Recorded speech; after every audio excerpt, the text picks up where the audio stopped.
Well, how do you start this one without saying I have personal experience with this, which I do? Because Eric Swalwell was one of the lead protagonists of the attempted impeachment of Donald Trump as president of the United States, which, of course, resulted in an acquittal. But he's now himself caught up in a scandal involving a Chinese agent, apparently, not only ties to the Communist Party, but actually worked for the Communist Party and in their intelligence department. This is the guy, and I want to play the first bite, Will, that just to show what Eric Swalwell, the congressman, who was nasty during these process. I mean, he was one of the most obnoxious.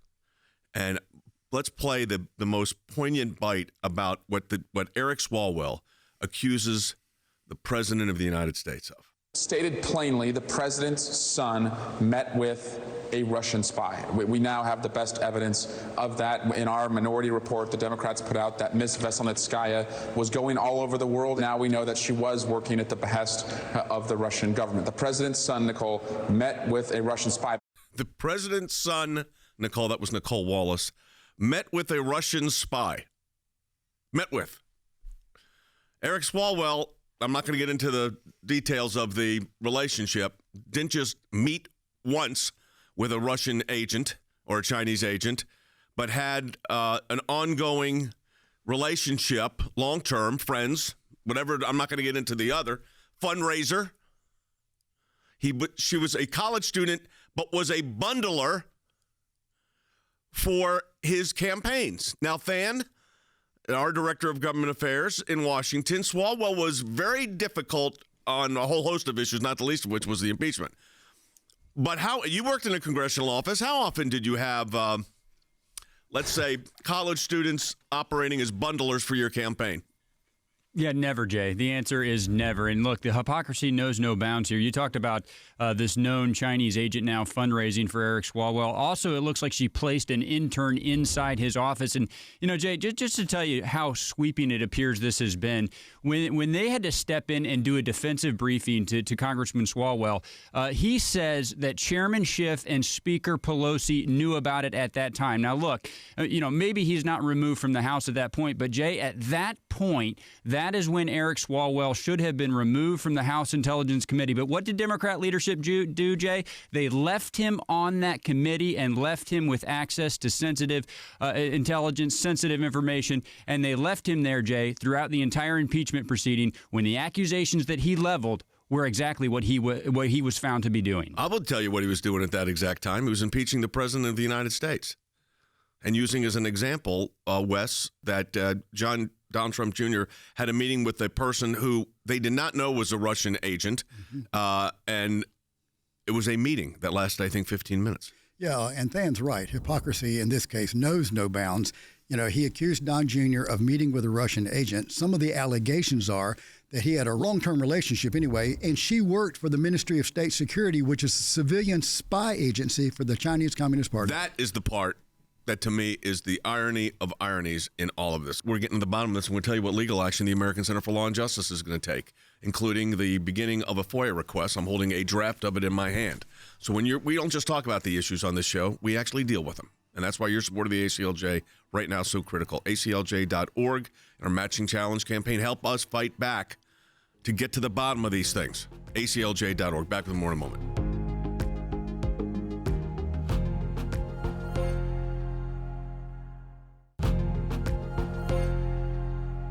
All right, so the suspected foreign agent is named Christine Fang, who also went by Fang Fang, targeted a lot of local politicians in the San Francisco Bay Area, including Congressman Eric Swalwell. And Wes Smith was just telling me this agent posed as a college student, yet was, as Than just said, placing an intern in Eric Swalwell's office. Right, and she was involved not only with politicians in California, mainly the San Francisco area, she was also involved with at least 2 mayors in the Midwest. She was quite active in trying to get close to politicians, especially those who had the potential for national prominence. Swalwell was one of those, and of course was involved with him even after he was elected to Congress. And apparently, and I did not know this till I started reading the reports, but apparently she was pretty good at getting Chinese nationals placed as interns in various government offices. That is crazy. When do we start putting Chinese nationals in government offices as an intern? Hey, Rick Grinnell is joining us. Of course, our special advisor on these kind of issues, including national intelligence. Rick served as the acting director of National Intelligence (DNI). Rick, this guy was the chief protagonist of the president during one of the chief ones during the impeachment hoax, and now we've got him in the middle of this China situation. Well, what's your sense of this as you look at it? Look, I actually am really concerned because for years Eric Swalwell has really taken the Beijing line and pushed it publicly. And the Beijing line has always been, don't fear China, be more open to us, engage with us, and look over there because the bigger problem is Russia. And the number one person pushing that Chinese line was Eric Swalwell. And I think you could also argue Adam Schiff. But the problem that we've now seen over the last several years with Chinese spies infiltrating politicians is the theme is San Francisco. It happened to Dianne Feinstein. It's happened now to Eric Swalwell, who's in the San Francisco Bay Area. We also know that Nancy Pelosi really downplayed COVID-19 in the very beginning and told people to go to Chinatown. She went herself. She has also pushed the Russia line. Look, let's be very clear. Russia is a problem for the United States, but China is a crisis. And anyone who tries to pretend that China isn't an unfolding crisis is really playing to the Beijing line. And we got to get to the bottom of why these people are pushing so hard to push the communist Chinese line. One of the things, Andy, I was thinking about is the fact that, and it's kind of following up what Rick said, is that the congressman became their primary, well, not the only, but certainly a booster of the China relationship. Well, yeah, that was exactly what the purpose of Fang was in doing what she did. She became a head of two student groups at California State University, and then she used her position to gain access to political events and fundraisers, including Swalwell. Yeah, but Rick, I'm trying for the life of me figured out how no one until later on recognized that this college student was a bundler. And for those of you that don't know, a bundler is someone that works with a variety of donors, puts money together for candidates. How did they not figure out how this college student at one of the University of California campuses in San Francisco was able to do this?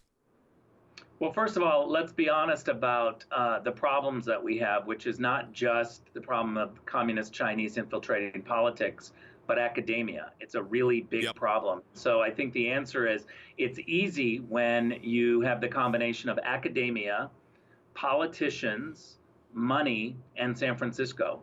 This is the problem of the Chinese consulate in San Francisco. It is a bastion of spies, and let's just be really honest about it. And we also need to be clear that Eric Swalwell is only the tip of the iceberg. The Chinese have decided as a strategy to go after not only academia in the United States, but our politicians at the local level, at the state level. We're talking about governors, we're talking about local politicians, and we're talking about members of Congress. This has been going on for a long time, and it got worse during the COVID-19 crisis when we realized that we were beholden to Chinese PPE. The supply chain that we, over the last 10 years, have given up to China came home and became a huge problem when we suddenly needed a whole bunch of PPE for COVID-19, and China was leveraging their collection of it over politicians who would criticize them. Let me ask you this. We've got our office in Washington is working on right now. I'm actually holding a draft of it in my hand, a Freedom of Information Act request to your old office, Director of Information Management Division, Office of the Director of National Intelligence, to get documents related to this. But I want to focus on something you just said because I think it's important for people to say this. This is an example. This is just an example of what the Chinese are up to. We've had the whole thing in the Houston, their consulate there. We've had, as you said, San Francisco, you called a bastion of spying.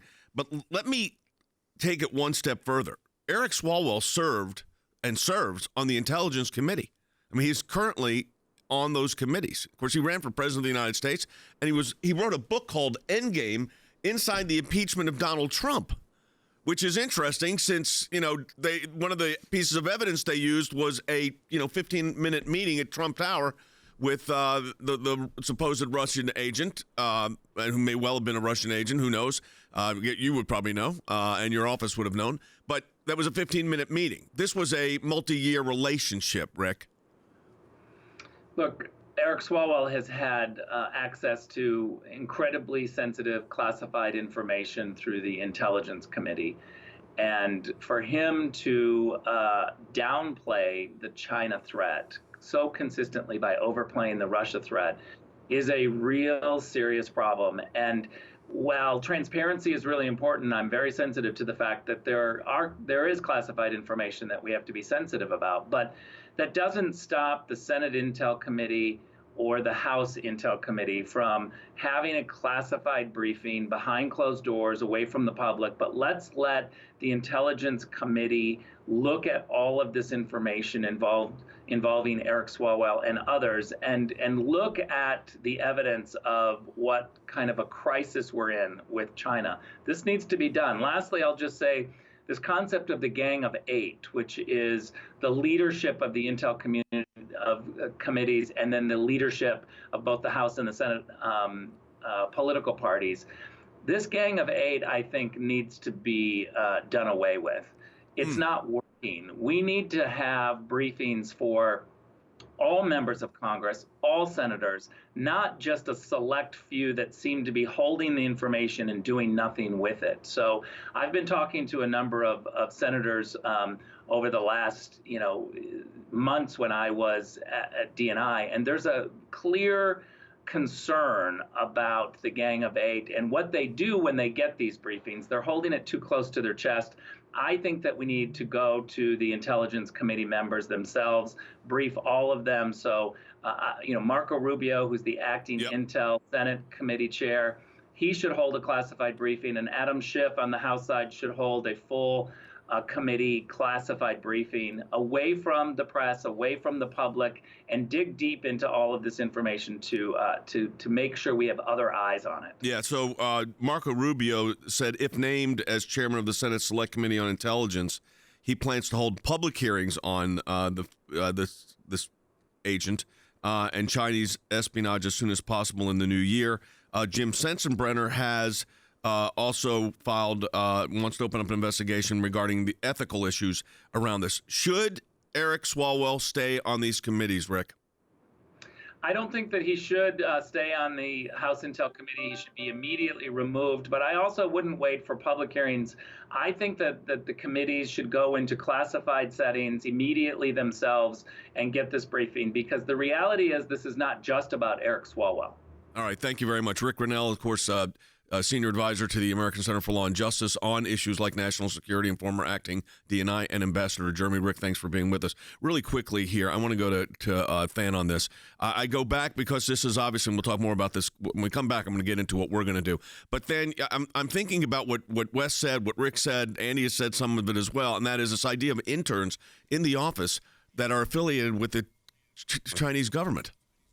It's just crazy, Jay. And to think that Speaker Pelosi and Chairman Schiff knew about that and did nothing about it is almost unthinkable. Jay, I would just tell you this, though. Rick is so correct about getting rid of the Gang of Eight. And here's just one example why. You know who the two individuals were involved with making sure that Swalwell kept his seat on the committee? Speaker Pelosi and Chairman Schiff. What do they have in common? Two things, Jay. They're both from California, so they both might have a connection here. And they are both a part of the Gang of Eight. Jay, it's time to expand that out. Hey, folks, support the work of the ACLJ. When we come back, I keep saying it, but we are going to get to it. We've got a draft already of a Freedom of Information Act request. Our Government Accountability Project at the American Center for Law and Justice is going to be working on that right now. So aclj.org if you want to support the work. And we're in a matching challenge campaign about halfway there for the month.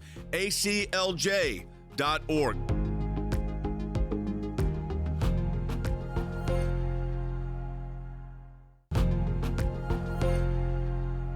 Let me tell you what we're doing on this, because I think it's important for you to know, and that is our government affairs team has gone into action already. Now, before we get into the specifics, Colonel Smith, how serious is this situation? It's very serious. As a member of the Intel Committee, he is privy to some of the nation's most sensitive top secrets, something that the average congressman does not have access to. He does. And so I have a number of questions about this, as do you, but I wonder how much information did he share with Fang Fang, either inadvertently or inadvertently, that impacts national security. The FBI says that at any given time, there are about 5,000 counterintelligence investigations going on in the United States. Over half of them are somehow connected to the Chinese Communist Party. And so I have questions about what he shared, even if he didn't mean to, and the impacts of this on national security. And Nancy Pelosi, as recently as yesterday, is still standing behind his position on the Intel Committee, where he has access to so many government secrets for the United States. You know, I didn't point this out, but Swalwell has he's made nasty statements about yours truly. He's made nasty statements about our senior advisor on national intelligence, Rick Grinnell, and now he's the one caught up in this. Let me play a little flashback here for you with Eric Swalwell and Russiagate. The question has shifted from whether the president is working with the Russians to what evidence exists that the president is not working with the Russians. He's betrayed our country, and I don't say that lightly. I worked as a prosecutor for 7 years, and But betraying the country, by the way, we want evidence before you say that, but you said an agent of Russia. Yeah, he works on their behalf. Do you still believe that the president is a Russian agent? I think he acts on Russia's behalf, and he puts Russia's interests ahead too often of America's interests. You're a member of the Judiciary. Do you believe the president right now has been an agent of the Russians? Yes, I think there's more evidence than he is. Yes, and I think all the arrows point in that direction, and I haven't seen a single piece of evidence that he's not. Okay, so I'm going to go to Andy Economo because this is the former, Swalwell says he's a former prosecutor, and, he's decided the president was with a Russian agent, except only problem is Robert Mueller couldn't conclude that. In fact, Robert Mueller couldn't even conclude that the campaign did anything with the Russian government, had any relation with the Russian government. But put that on the side. He was completely proved wrong, and the president, of course, was acquitted. Swalwell was one of the lead, though, folks involved in trying to go after the president. But you listen to what he said. He's a Russian agent. The president was, coordinating with the Russia, was advocating their position. I'm going to play we're going to get some of the audio of what Swalwell said about the Chinese, how our relationship should, and you heard it from Rick Grinnell. But isn't this ironic? Yes. A hit dog barks, as we say in Georgia. Here's a person who has done all and made all these statements and contentions and allegations against the president being a Russian agent. And the irony of it all is that he had working in his office and had a relationship. We don't know what it was, but we're going to find out what it was. A former prosecutor making allegations about the president of the United States, who he himself had a Chinese spy in his office working to get him interns to raise money for him and to do all the things that you would expect somebody who was, intimate with him to do. And he was on the Intelligence Committee of the House receiving briefings on things that pertain to national security matters that the average congressman didn't get. So Congressman Sensenbrenner has said, I want an immediate open investigation into allegations that suspected Chinese spy Christine Fang compromised Swalwell, and Marco Rubio has said that if he becomes chairman of the Select Committee, he's going to ask for those hearings. You need to. We need to get into evidence. He prides himself, Swalwell does, on being a prosecutor and basing everything that he says on evidence. Well, let's just see what the evidence unfolds with respect to his allegations or his relationship with this Chinese spy. Yeah, well, let me tell you something about evidence. We're going to get some, and that's why the American Center for Law and Justice, our Government Accountability Project, is already gone into work. Ben Sisney and our team have already done the first draft. Well, Andy and our team will be reviewing it this afternoon, of a Freedom of Information Act request that's going to go to Rick Grinnell's former office, the Office of Director of National Intelligence. One of the requests is for all records, communications, briefings created, generated, forwarded, transmitted, sent, shared, saved, received, or reviewed by either former Director of National Intelligence, here we go, James Clapper, or Stephanie O'Sullivan, referencing, connecting to, or regarding in any way Christine Fang, or Fang, or Representative Eric Swalwell, including but not limited to any record located on, we have to do this now, backup tapes, archives, and any other recovery, backup, storage, or retrieval system that the Office of Director of National Intelligence would have. We're also asking for, we'll probably be sending this to other agencies as well. They will not respond, especially with this incoming administration, if that's the case. If President Trump does not succeed in his challenges, and Joe Biden is the president of the United States, so what does that mean? It probably means litigation. But that's exactly what we do. So that's not a problem. But we want to get to the bottom of this, which is also going to take congressional oversight, Than, because it's serious. But Eric Swalwell, meanwhile, is still on the Intelligence Committee. Still on the Intelligence Committee, still has access to more classified information than just about any other member of Congress. By the way, Jay, something that he brags about in his book, something that Speaker Pelosi has enabled, something that Chairman Schiff has enabled. But, Jay, you're already seeing members of the House Oversight Committee calling for similar investigations. You're seeing Leader McCarthy saying, look, he's got to be removed off the committee immediately. You also see people like Senator Scott questioning whether or not he should be a member of the House at all. But, Jay, I would tell you this. I think there's sort of two tiers to it, and a lot of it's going to depend on what our FOIA turns up. The people of California elected Congressman Swalwell, but he is not entitled to get more classified information than just about every other member of Congress. His seat on that committee is selected and chosen by Speaker Pelosi and Adam Schiff. Jay, an investigation is fine, and maybe his seat will come into question eventually. But you know what should happen today? He should no longer be trusted with that classified information, and he should be taken off that committee, and Speaker Pelosi could do it today. But I wanted to ask you this, Wes. When you look at a situation like this, you handled security information, classified information. You served in the military for a long time as a colonel, finishes up as a colonel. China is a real threat. Absolutely. It's a geopolitical threat. They are, of course, an oppressive regime. And the fact that a congressman of the United States on the Intel Committee had this relationship is almost unfathomable. I wonder how a freshman congressman got put on the Intel Committee to begin with. But certainly while this investigation is going on, at the very least, while it's going on, he should be removed from the committee until the investigation is complete. I don't think there's any question about that. All right, folks, I want to assure you that the American Center for Law and Justice is on top of that. I'm going to quickly to Than here, and that includes making sure that there's congressional oversight here. Yeah, there needs to be congressional oversight both into the activities of Eric Swalwell. But, Jay, I think even as that gets underway, I think Speaker Pelosi needs to step up and say until this is all resolved, he doesn't get access to any more classified information through the Intelligence Committee. I think that's step one, Jay. Yeah, I completely agree. Support the work of the American Center for Law and Justice. We've got our Office of Government Accountability is going to send out 2 Freedom of Information Act requests, one to the FBI, one to the Office of Director of National Intelligence. And we're going to start getting information. I suspect we're probably going to have to, and do you think we'll be litigating it? Got to go to court. Yeah.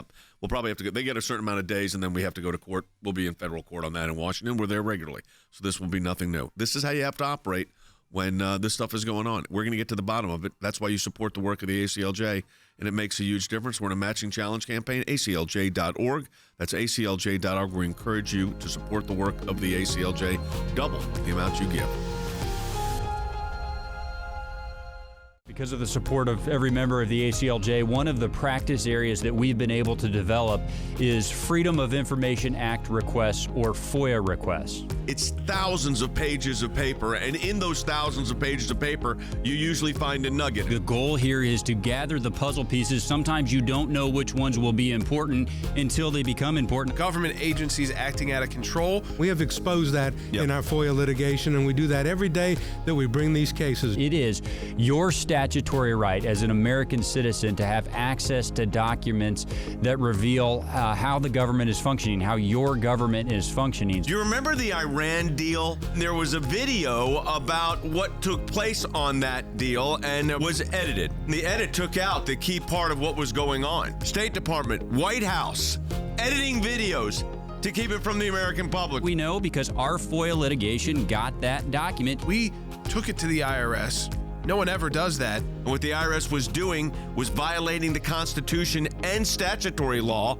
Because of the litigation we engaged in, they can't do what they were doing before. They've been hiding behind in the shadows. These FOIAs bring them to light. And all of this information came because we went to court to get the information. Many times when we make these requests, the requests actually end up in court as the bureaucracy fights back to withhold the information. But that's okay because the law is on our side. We are entitled to the information that is in these requests that we have made. We've got the declassified list of Obama administration officials who started asking to unmask. We have caught them now. They have no one in there to protect them anymore. They were used to the bureaucracy protecting them. Those of you that support the ACLJ, this is what it's all about at the end of the day. Support the work of the ACLJ with our matching challenge. Go to aclj.org. It's all because of you. And you can double the impact your donation today at aclj.org. Go online and donate now.